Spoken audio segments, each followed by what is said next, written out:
Guys, my name is Vikas. I'm a PT trainer here at Bangalore, India. Today I'm going to give you some methods and techniques with which you could score full marks for the reading and writing fill in the blank section. So I'd like you to keep in mind that this is the fill in the blanks where you have a drop down. So once you click on the drop down, you'll be given about 4 or 5 options. So you'll need to choose the right option. So guys, I'm reiterating this. You'll have to manage time in the reading section pretty well. Don't spend more than 2 minutes or max of 3 minutes. I've also provided an example for you to be able to better understand. Go along, practice with the example. If you've got any questions or queries, please feel free to leave a comment below. If you liked the video, please subscribe to the channel. Thank you. Let's get started. Alright guys, let's get started. So today let's understand some methods and some techniques that we could use to get full marks with reading and writing fill in the blanks.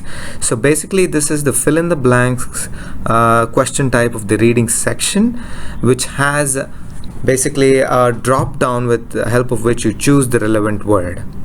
Okay, so before we get into the methods and techniques, I'd like to give you some insights into the scoring. Guys, you'll have to remember that this carries negative marking, and this question type also contributes marks towards your writing section.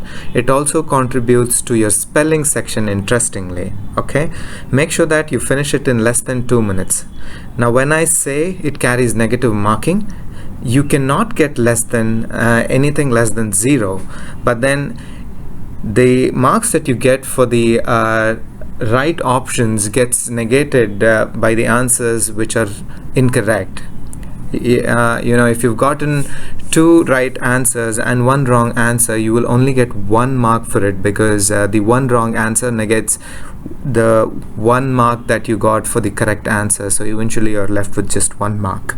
So if you're unsure of the answer, just don't mark them. Okay, so in my previous video for fill in the blanks with drag and drop, I have spoken about collocations. So this will also have the same techniques as well.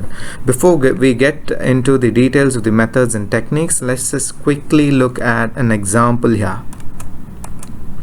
Here's an example. This is what your question type will look like. Below is the text with blanks. Click on each blank. A list of choice will appear. Select the appropriate answer choice for each blank. So this is what your drop down will look like. So when you click on the drop down, you may find all these options. So choose the relevant options. Okay, so let's just quickly, now that you know the example types, let's just quickly look at the methods. Now the first method is obviously going to be reading the entire text. You could deep read it or you could skim read it. Anything is okay. If you deep read it, you could complete the fill in the blanks at once. But if you are a good reader and if you could just skim read, that's also all right. So the next the next step to the method is understanding the context. Now when you understand the meaning of the paragraph or the sentences, it makes it much easier for you to choose the relevant word or think of the appropriate phrases. Now we did speak about phrases and collocations here. Just in case you missed it, please have a look at the types of collocations here. You could pause the video at any moment to make a note of this. Have a look at the examples as well, and also what it could not be. I mean, you could ignore this and just look at the examples here. And the types of collocations, it could be adverb plus adjective, adjective plus noun, noun plus noun, noun plus verb, verb plus noun, verb plus expression, verb plus adverb. Now getting back to the method, what the next obvious thing is, of course, you could either choose the correct option. I mean, when you think of phrases and collocations, you will obviously get the correct option.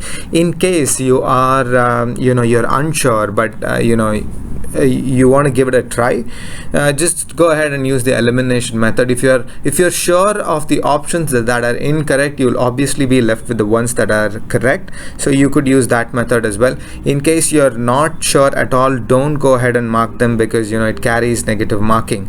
Remember to finish this question type in less than 2 minutes, because you will have several other questions in the reading section that you will have to complete on time. Okay, and do not miss out on any questions. No matter what the other lecturers talk about, make sure that you give a complete 100% to get a 79 plus score, guys.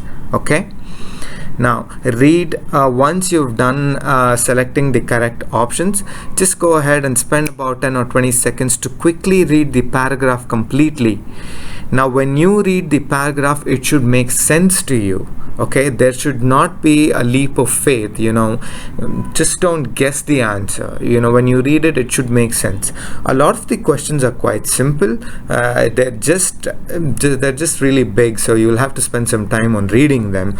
Otherwise, it's a pretty easy question type to score. Now guys, now that you know the methods and techniques, have a look at this example. You could pause the video at any time and let me know what the answers for this question is in the comment section. Okay, if you have any queries or questions regarding this section, please leave a comment below. I will be more than happy to answer you guys. This is Vikas from PTE Lectures signing off. I hope this lecture was useful. You guys have a great day. Thank you.